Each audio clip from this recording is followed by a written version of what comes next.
Hello, ladies and gentlemen. It's another very beautiful episode on Belief Unfiltered. And today is very awesome, trust me, because we're having two things.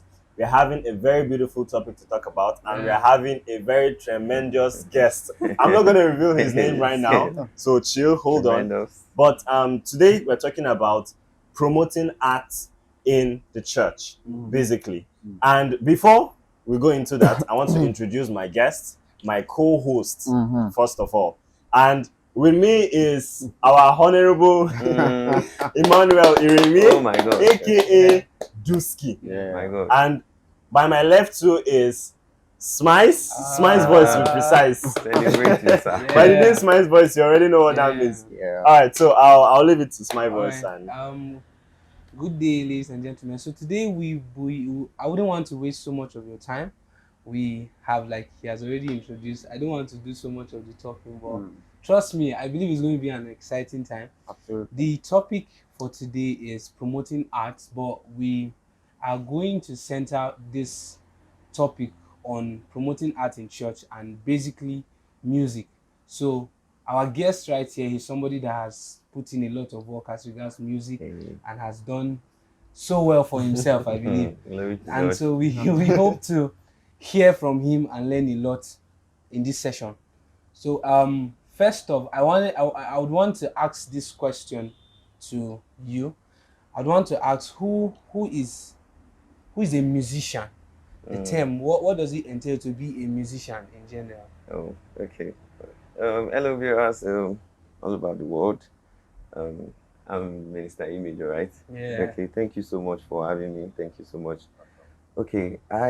I wrote something down. Okay. I was not expecting this question anyway, but okay. Who is a worship leader? Who is a musician? First of all, we're going to differentiate that. In First Chronicles chapter 15 verse 16.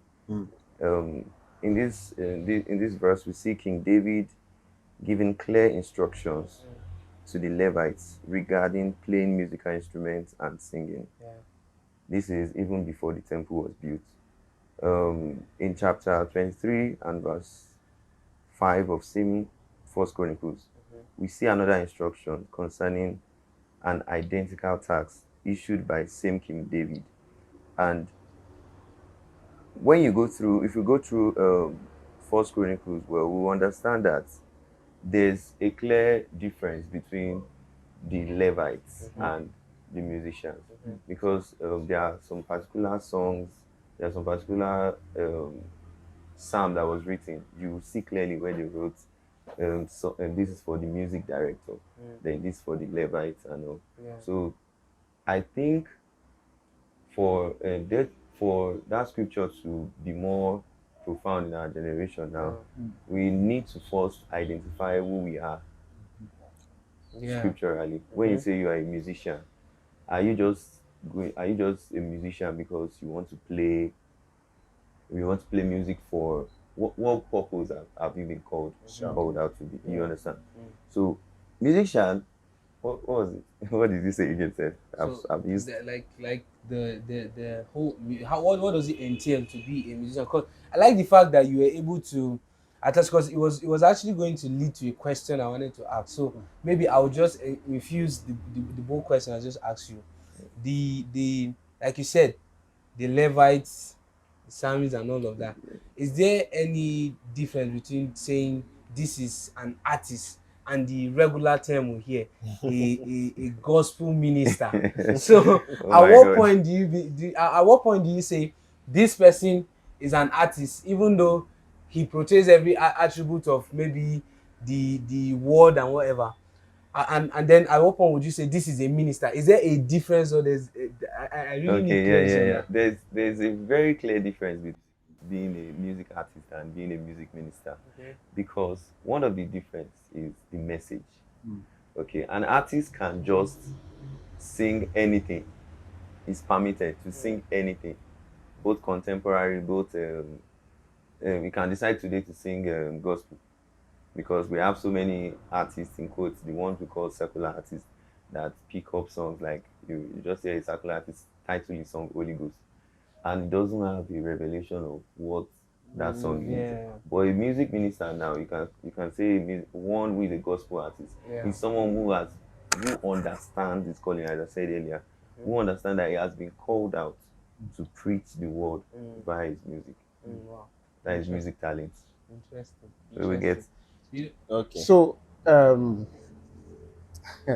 way. it's This- getting it's getting it's this- getting Yeah, it's expression. getting it's This getting our- hot is here. coming. this our music talk is a very dicey one, because a lot of people are very triggered when they say some things about music ministers. I hear pastors saying things like music ministers don't do this, immediately after worship, they blah blah blah blah. They have their own mindset towards the music ministers in church, especially choirs and all that. But my question right now is, are the pastors doing enough Mm. to support the music arm, like the music ministers? Because I find it strange that music ministers are still somewhat doing averagely, Yeah. financially, whilst the pastors are, I'm not trying to put them on the same category, but as a church is growing, I feel like the Levites or the music ministers Yeah. are contributing a lot to the growth of the church. And I feel like they should pull them along with the growth, physically, spiritually, and all that. Sure. Now, my question to you, sir, is, are the pastors, in your opinion, because I know you've traveled a lot, you've met a lot of pastors and all, Wonderfulness. are they doing enough, in your own opinion, to put our music ministers in the right, financial project or financial place to be able to serve God the more? If yes, give us your reason. And if no, why do you think it's like that? Most times what we try to do is we are pushing we push our ministry, we push the church in quotes. Like the pastors, we have so many pastors who push church and don't push the people. So that's one of the that's one of the issue we have in church, whereby you see a musician or you see a gospel singer want to leave church because he feels the church is growing. For God's sake, we have like over 1 million views, and we have pastors out there having 1 billion per annum. Just from YouTube streams, and the musicians and the singers are trekking from very long distance. So at the end of the day, I feel, you can quote me anyway, I feel they are not really doing enough. No. But we have few of them, just few of them that are doing so much. I personally, I was in COSA for 2 years, and I had so many orientations about music, and the exposure itself gave me a rethink of riding with my career as a music artist. And though they were in quotes lapses, sometimes caused by the artist themselves, and some caused by the system itself. And most times when you discover what you want for yourself, that's one of the key things. I feel they are not really doing much. They are not Okay, really so doing much. there's something you said. You said they are intending to put more in the church and not the singers or the Yeah, ministers. the people. And that's true, because I noticed, I don't know, correct me if I'm wrong, I feel that in quotes they say that it is a better investment in the church than Than the people ministers, the itself. people Because itself. you can leave one day. I mean, that's their mindset. That's their You mindset. can just pick up and leave Because one day, and all their most people investment is have gone. done it, where you Actually. invest, you take your choir outside. Yeah. We know so many stories. Yeah. And then at the Yes. long run, they separate, everybody move to. You understand? We Yeah. all know this. And- thing. and their money don't go. I want to ask a question. You said you see when we talk about the church promoting and all of that, should we really focus on that pastor to minister? That is, the pastor is doing well, the church is growing, and then the minister is not doing well and all of that. Or we should look at it as a situation. Is there any way? My question from all this that I'm trying to pinpoint is, are we trying to say that it is supposed to be in a way whereby if the pastor is actually excelling, it should show forth from Everywhere. everything. Everywhere, That not is just the church. even the minister. Now Yes. my question, I want to ask something. I'm finding it hard to get the question because Okay, it's very no technical. problem. Now the thing is, are you trying to say there are no other ways these ministers can help themselves by because we are trying to build something based on the promotion aspect that the church is either doing well or failing, and at the same time having to see that an artist become a better version or a minister promote whatever he's doing with or without the church. Is it possible for a minister to say, okay, if these things are not going in the direction I want it to get to, is it possible for a minister to decide and say, okay, I want to go about this? Because at the end of the day, it's a personal thing. Sure. Yes, It's a personal- career it's a that you personal want thing. to build. Is it possible for a minister to say, okay, there's a way I feel is right that I would go about in promoting my art, my ministry, and my calling? Okay. And if there is, what are those things that you feel a minister can Wow. Okay. First of all, to answer your question, it takes a lot to be a music minister, and for a music minister to commit himself to a church, in quotes now, some churches are called organizations. Sure. Now, I Business. don't want. Let's I don't want. take it I don't business. even want to go. I don't want to go into because Nigeria some, Limited. yeah, because some churches already have been registered Wow. as organizations Yeah. before they even became a church. Yeah. Because some churches started as NGOs before you know, they say, oh, let's open a ministry and all that. And musicians are seeing these things. Music ministers are seeing these things happen. And to give you a very quick answer, it takes a lot to be a music minister. Now, if a music minister like me, I want to, for example, I want to learn how to play the keyboard, or I want to learn how to make my own music, I will not walk into a school or an institution and say, okay, I'm attending this church. Do you know this pastor? Okay, the person will discuss with me and say, yeah, I know him, I know him. Okay, let's do this thing for free for you. It does not happen like that. At all. Now, I'm not clamoring. I'm not saying that churches should start paying their ministers or anything, but Well, I feel like that's the topic that's for another day. So let's so let's not even go there. But I'm just trying to. But there's nothing wrong in it though. Yes. But go ahead. I'm just trying to say this that okay, being a music minister, you're seeing your pastor's growth.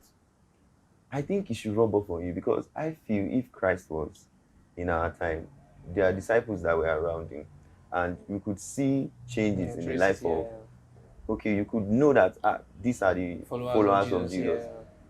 Because of there was impact in their life, there was change, there was transformation. But you see, in this present day, what we call ministry now itself, a lot of pastors are going to investing in the building, forgetting the people, because the people make the building.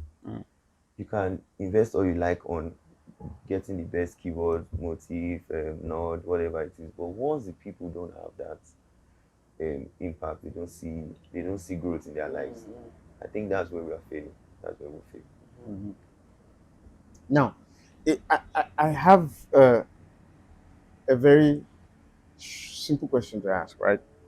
Pastors would look at their members or their choir department and say, okay, this one is doing well, it's doing well.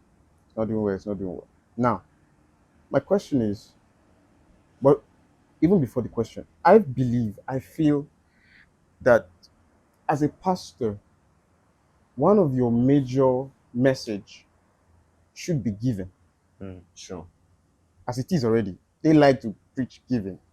Give and it shall be given unto you. But they only do that when they want to collect. Offering, tithe, give. Yes. If you don't give, that one will happen to you. That one will happen to you. That's another topic. But I always tell people the best way to teach is through your attitude. Yeah. Sure. People watch what you do rather than listen to what you say. Yeah, actually. They want to see you act what you preach. Yeah.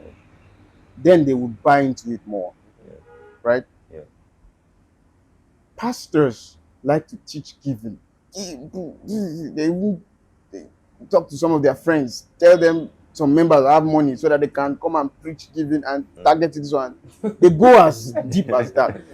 But they don't know how to give. See, this is my own point I'm bringing now. But now the question is, why do you think is the reason people or pastors don't like to invest? I've given one point. Is they don't know, because I was discussing with a friend of mine some time ago. Giving is a gift. It's part of the, I believe, is a gift. There are some people that I know that loves to give naturally. Yeah. You don't have to teach them, you don't have to tell them. They cannot see someone in need and pass, even if it's the last thing they have. You get what I'm saying? Yes. I know of somebody that when she cooks for her family, she must make sure her husband eats, her children eat before she eats. If everything finish, she may not even eat. If they are eating, then she's satisfied. It's a gift. It's a natural thing. And there are some people that don't have it. Now, what do you think the pastors need to do to orientate these people? Because it's an orientation everybody needs. There are a lot of people that are very selfish. They want to hoard money to themselves and all that. The pastors are not being genuine to themselves. That's the thing. They are not being genuine to themselves, because most pastors now that are self-driven. At the same time, the fear of some pastors, which I feel they should conquer, is they are scared of, just as he said earlier, they are scared of investing in the people. And at the end of the day, the people will just maybe make it. In our case now, as a music minister, a pastor feels that when he invests in you, when you become a big name, when you become known as an artist, you just leave. Run away. You just leave the Japa. church around. you just Sorry, you continue. Yes. But I really want to strongly make one point. Like you said, they are scared of losing you when they invest in you. That's fear. That's low self-esteem, in my opinion. And that also shows that the pastor haven't actually attained exactly. a training. A lot of training. You need to conquer some low self-esteem. Yeah. Investing in someone and the person leaving you is a good thing. The person is going to. But do you know sometimes I understand from most of these pastors, because truth be I told, was going to even artists, talk from that. you want me to invest my money? What are you doing? The truth is, you know, this, when you talk about investing, we're And not just talking. You don't. It actually takes a lot. If you are in the music setting, you would know that it takes a lot to invest when it comes to achieving excellence as regards music, right? Yes. So you won't really blame so much. You won't put so much blame on these pastors when you see them say, because over time there are times where you hear something like, I took this guy to a place where he will learn an instrument, and at the end he even ran away with the instrument. no, but it's even as bad as that. No, you know. So when you see those kind of things happen, is it they are left with no choice than to see that, Be scared. to become scared. But do you know, sometimes those are just the visual points. Yeah. But we don't know what actually happened back end. No, We but don't know. sorry, sir. Apart from that, before you Yeah. come in, apart from that, there's a lot of expectation when you are investing. When there's expectation when investing, it becomes like a trade. It becomes business. Yeah. So when you're investing to someone, don't expect anything. Do it. No. Yeah. After all, Even you're as a pastor, pastor. as a man of God. Do you understand? Sure. Do it because you're doing what God or what Jesus instructed us to do. Do you know what I'm saying? Yes. Invest in this. God has given you access to some cash so you can be a blessing. So everybody is not going to stay with you till they die, whether you invest in them or not. Yeah. People will go. So as long as you understand the principle of people going and people coming, you will not feel bad if anybody leaves you. You understand what I'm saying? Yeah. So it's a principle of life. So when you understand, I feel when you understand that, in fact, I know of a pastor that has invested a lot in different people all over the world. They didn't just start flying all over the world. He started investing in them when they were around, sending them to trades. Okay, what do you want to do? You want record some? Okay, take this thing, go record it. Let me shock you, sir. Some of those little things that you do for someone when they need it, Eh? Quote, when they need it, they will never forget you tomorrow. There are some persons in my life now that my children's children must respect their generation Yeah. because of what they've done for me. Mm. Do you understand? When I was down or when I'm down. Do you know what I'm saying? So investing in someone, in my opinion, especially as a spiritual leader, you should not be calculating waiting you go collect back. Okay, how I go take benefit my ministry if I do this. I know we're human. It's inevitable to not feel that way, but I Yeah. feel like you can put yourself in a better place